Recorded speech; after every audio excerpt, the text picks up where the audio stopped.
भिंडी फ्राई की सब्जी।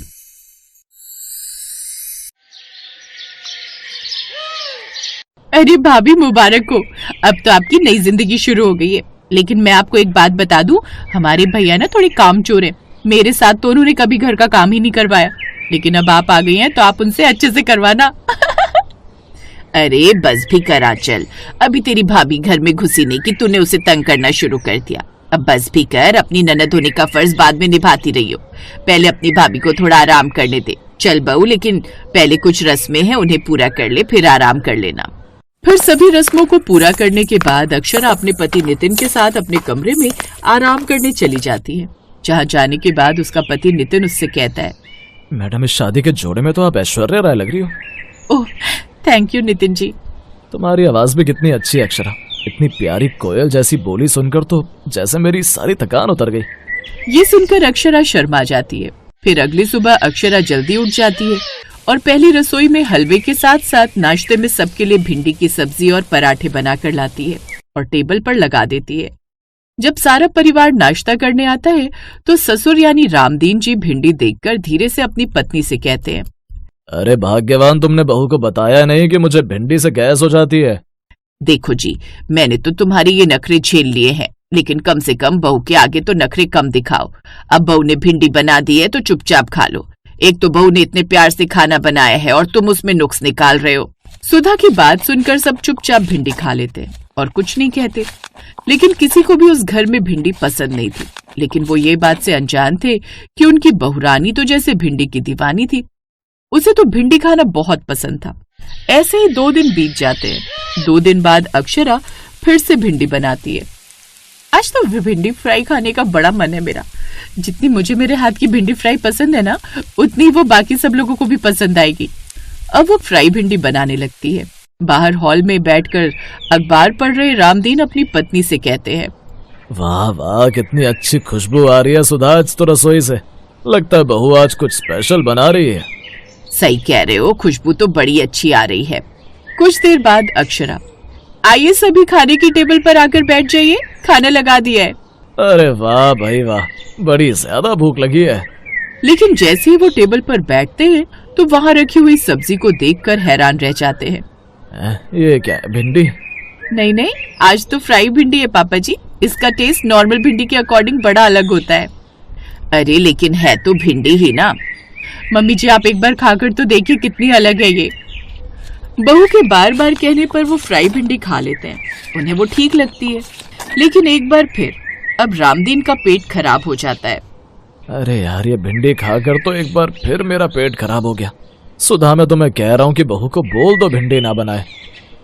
अरे अभी तो नई नई आई है, उसे ऐसे बोलूंगी तो उसे बुरा लगेगा। कुछ दिन की बात है, अभी उसको बनाने दीजिए जैसे वो बना रही है। अब रामदीन भी चुप हो जाते हैं। अब उन दोनों की बातें वहां से कुछ दूर खड़े अक्षरा का देवर रोहन सुन लेता है। फिर अगली सुबह ही रोहन उनसे जाकर वो बात कहता है, भाभी पापा को भिंडी खाने में दिक्कत होती है, क्योंकि वो सूखी सूखी भिंडी होती है ना, तो उनके दांत में भी अटक जाती है। और किसी को बताना मत, उनके तो 5-6 दांत नकली हैं। वैसे परेशान मत हो, उनको आपके हाथ की फ्राई भिंडी पसंद है, लेकिन वो बात यह है कि वो अपनी प्रॉब्लम की वजह से उन्हें खा नहीं सकते। बस इतनी सी बात देवर जी, आप फिक्र मत करो, मैं सब समझ गई। इतना कहकर वो वहां से चली जाती है और घर का काम करने लगती है। जिसके बाद रात के समय जब पूरा परिवार खाना खाने आता है, देखना मम्मी, मैंने भाभी को सब अच्छे से समझा दिया। अब हमें कम से कम सूखी फ्राई भिंडी तो खाने को नहीं मिलेगी। तभी खाने की खुशबू सूंघकर सुधा कहती है, वाह बहू, बहुत ही अच्छी खुशबू आ रही है। क्या बनाया है? अरे मम्मी जी, आज ऐसा कुछ बनाया कि आप तो खाकर खुश हो जाओगी। सच में जीती रहे बहू। खुशी के मारे सुधा सबसे पहले बाउल से प्लेट हटाती है। हैं, ये क्या बहू, तरी वाली भिंडी? हाँ वो क्या है, मुझे पता चला कि आप ये भिंडी रोज खा सकते हो, इसलिए मैंने भिंडी बनाई। और ये आपको कोई दिक्कत ना दे, इसलिए मैंने तरी वाली भिंडी बनाई है। वो क्या है ना, मुझे भी आप लोगों की तरह ये बहुत पसंद है। बहू, पर इसके बीज मेरे दांत में चुभते हैं। आप फिक्र मत कीजिए, मैंने सब बीज निकालकर बहुत मेहनत से भिंडी बनाई है। और पता है, पूरे 2 घंटे लग गए इसे बनाने में। अब मेरी मेहनत को खराब मत होने दीजिएगा। अब वो उसकी बनाई हुई भिंडी की मेहनत को देखकर ससुराल वाले फिर से मना नहीं कर पाते। लेकिन अब ये हर रोज होने लगा था, कभी फ्राई भिंडी तो कभी तरी वाली। और एक दिन तो हद ही हो गई, जब उसने भिंडी के पराठे तक बना डाले। मम्मी बस, अब मुझसे उनका ये अत्याचार और नहीं झेला जाता। पहले तो आप लोगों को ही भिंडी से दिक्कत थी, लेकिन अब तो वो मेरे गले की भी हड्डी बन गई है। और भाभी जो वो फ्राई भिंडी की सब्जी बनाती है ना, वो तो जैसे मेरे गले में अटक जाती है। अरे तुम तो जवान हो, लेकिन हम बूढ़े बुढ़िया का सोच, कैसे करके उसकी वो फ्राई भिंडी चबाते हैं। मुझे तो लगता है एक दिन उसकी ये भिंडी चबाते चबाते कहीं सांस ही ना रुक जाए। अब हमें कुछ तो करना ही पड़ेगा ताकि भाभी भिंडी बनाना छोड़ दे। आपको पता है ऑफिस में मैं भी फ्राई भिंडी बॉय के नाम से फेमस हूँ। अपने ऑफिस में जब मैं अपना टिफिन खोलता हूँ तो मुझे भिंडी दिखती है। अब तो कुछ करना ही पड़ेगा इस भिंडी का। फिर अगले दिन सुधा बाहर से आते हुए एक रिपोर्ट हाथ में लेकर आती है और सबको दिखाते हुए कहती है, हाय राम, देखो ना क्या हो गया। मम्मी जी ऐसा भी क्या हो गया, और रिपोर्ट कैसी आई है? ये मेरी अल्ट्रासाउंड की रिपोर्ट है। मुझे कुछ दिन से पेट में दर्द था। आज टेस्ट करवाने गई तो पता लगा मुझे। पता है, डॉक्टर ने बोला कि भिंडी खाने की वजह से उसके बीच से मेरे पेट में पथरी बन गई है। क्या? मुझे माफ कर दीजिए, ये सब मेरी वजह से हुआ है। मुझे फ्राई भिंडी इतनी पसंद है कि मैंने आप सभी को वही खिलाई। ये सब मेरी वजह से हुआ है। अरे बहू, तुमने ये जानबूझकर थोड़ी किया है। हाँ भाभी, आप अपना दिल छोटा ना करो। ये बात तो होती रहती है, इसमें आपकी गलती थोड़ी है। लेकिन हाँ, अब से भिंडी मत बनाना। हूँ ठीक है। सुधा की बात सुनकर अब वो भिंडी बनाना बंद कर देती है और बाकी सब्जियां बनाने लगती है, जिसकी वजह से पूरा परिवार खुश था। लेकिन बिना फ्राई भिंडी के अब अक्षरा उदास थी। एक रोज, मम्मी पापा, मुझे अच्छा नहीं लग रहा है कि भाभी ठीक से खाना नहीं खा रही है। वो हम सबसे कितना प्यार करती है और हम उनसे झूठ बोल रहे हैं। सही कह रही है बेटी, मैंने कभी अपने बच्चों को झूठ बोलना और दूसरों को तकलीफ देना नहीं सिखाया है। चल, हम बहू को सब बता देते हैं। अब वो अक्षरा को जाकर सब बता देते हैं।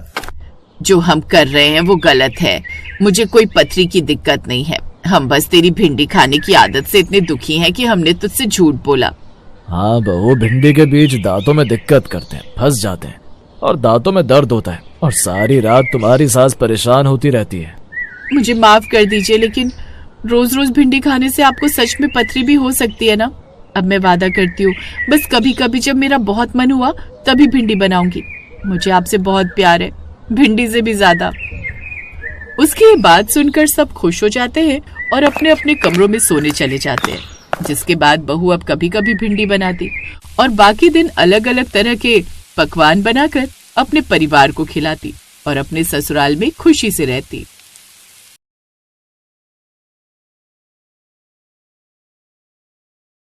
बिरजू एक शुद्ध शाकाहारी ढाबा चलाता था।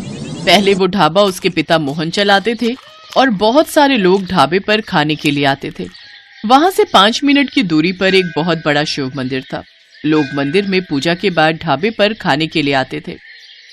अरे मोहन भाई, रोटी और भिंडी मसाला देना। हाँ मालिक, बैठ तो जाइए, स्पेशल भिंडी मसाला दे रहा हूँ, रोटी के साथ मस्त लगेगा। पता है भाई, तुम्हारे भिंडी मसाले के लिए तो आता हूँ यहाँ। क्या भिंडी बनाते हो तुम? बिरजू तब छोटा था और ढाबा चलाने में अपने पिता की मदद करता था, लेकिन बिरजू को खाना बनाने का कोई शौक नहीं था। उसे मिट्टी से खेलना पसंद था। वो पत्थर से घर बनाता था, उस वजह से मोहन उसे डांटता भी था। उसके बाद बहुत दिन बीत गए। बिरजू बड़ा हो गया, मोहन बीमार पड़ गया। बिरजू की शादी हो गई और उसको एक बेटा भी हो गया। उसका बेटा 10 साल का हुआ तब मोहन का देहांत हो गया।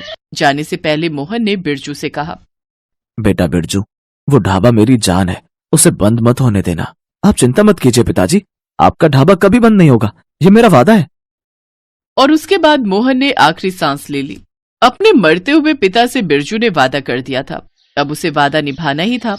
लेकिन उसे एक चीज ठीक से नहीं आती थी और वो है खाना बनाना। ढाबे पर लोग खाना खाने के लिए तो आते हैं, लेकिन बिरजू के हाथ में वो बात नहीं थी। बिरजू भाई, बड़ा दुख हुआ मोहन भाई के बारे में सुनकर। अब क्या ही कर सकते हैं, रोटी और भिंडी मसाला देना 1 प्लेट। हाँ मालिक, मैं अभी लाता हूँ। बिरजू रोटी और भिंडी मसाला लाकर उस आदमी के सामने रख देता है, लेकिन खाते ही उस आदमी का मुंह बन गया। अरे ये क्या है, इस भिंडी मसाले में तो टेस्ट ही नहीं है। किसने बनाया है ये? जी मैंने बनाया है। क्या यार बिरजू भाई, इस भिंडी मसाले में वो बात ही नहीं है। अपने बाप से कुछ भी नहीं सीखा क्या? अब मैं यहाँ कभी नहीं आऊंगा। अरे रुक जाइए मालिक। लेकिन वो आदमी नहीं रुका। धीरे धीरे ढाबा खाली हो गया। निराश होकर बिरजू घर चला आया। उसकी पत्नी सरला ने पूछा, क्या बात है, दुखी क्यों लग रहे हो? क्या करूं सरला, मैं पिताजी के जैसा भिंडी मसाला नहीं बना सकता। तुम मुझे सिखा सकती हो? वो तो मैं भी नहीं बना सकती उनके जैसा, एक वही थे, अब क्या होगा? पता नहीं, मुझे कुछ समझ नहीं आ रहा है। लेकिन बिरजू की जाने दुश्मन राघव को बहुत कुछ समझ आ रहा था। राघव बिरजू का चचेरा भाई था। राघव ने जैसे ही देखा कि सब लोग बिरजू का ढाबा छोड़कर जा रहे हैं, वैसे ही उसने अपने पिता को ये बात बता दी। मनोहर बहुत खुश हुआ। वाह बेटा वाह, क्या खुशखबरी लाया है तू। अब बारी है उन्हें मजा चखाने की। अब हम उसी के ढाबे के सामने हमारा रेस्टोरेंट बनाएंगे। रेस्टोरेंट बनाएंगे? लेकिन कैसे? हमारे पास तो पैसे ही नहीं है। पैसे उधार लेंगे और रेस्टोरेंट नहीं चला तो चलेगा कैसे नहीं? हम स्वादिष्ट खाना जो बनाएंगे, हम बनाएंगे बेस्ट भिंडी मसाला। कैसे पापा? मोहन चाचा जैसा भिंडी मसाला बनाना ना तो आपको आता है और ना ही मुझे। टेस्ट कैसे आएगा? मेरे पास एक प्लान है। राघव ने अगले ही दिन बहुत सारे लोगों से कर्जा ले लिया और अगले ही दिन से रेस्टोरेंट बनाने का काम शुरू हो गया। बिरजू ने अपनी पत्नी से कहा, मर गए, राघव और मनोहर चाचा रेस्टोरेंट बना रहे हैं, अब तो मेरे ढाबे पर कोई नहीं आएगा। 1 महीने के अंदर रेस्टोरेंट बनकर तैयार हो गया और राघव ने बाहर लिख दिया कि यहाँ बेस्ट भिंडी मसाला मिलता है।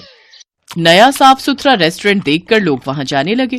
कुछ ही दिनों के अंदर सब लोग उसी रेस्टोरेंट में जाकर खाने लगे।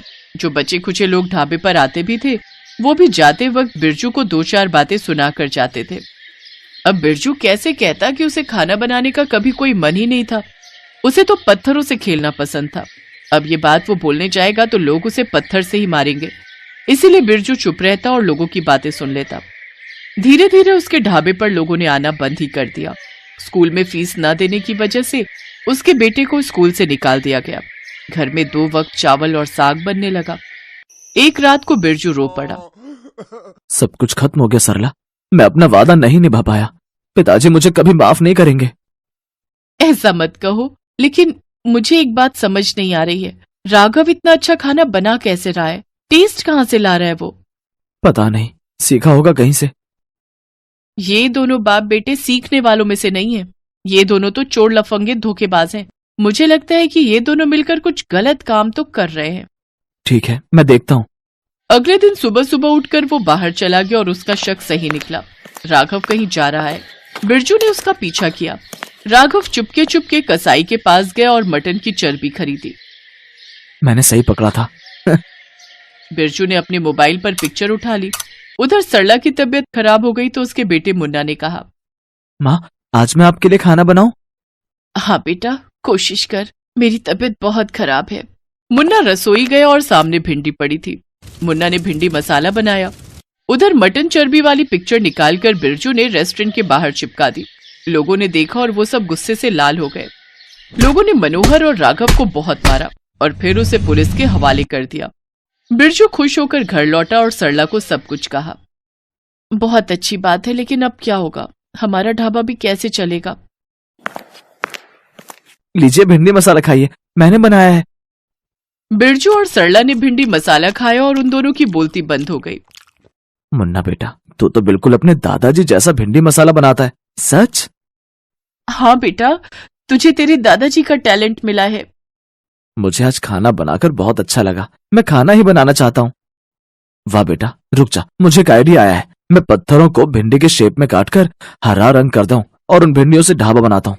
लोगों को देखकर ही लगेगा कि ये शुद्ध शाकाहारी ढाबा है। वाह पापा, हम दोनों बाप बेटा मिलकर भिंडी ढाबा चलाएंगे। और फिर क्या था? बिरजू ने पत्थर की भिंडियों से ढाबा बनाया और ढाबा चल पड़ा। मुन्ना खाना बनाने लगा और बिरजू बाकी काम संभालने लगा। ऐसे ही बाप बेटा मिलकर मोहन का भिंडी ढाबा चलाने लगे और खुशी खुशी रहने लगे।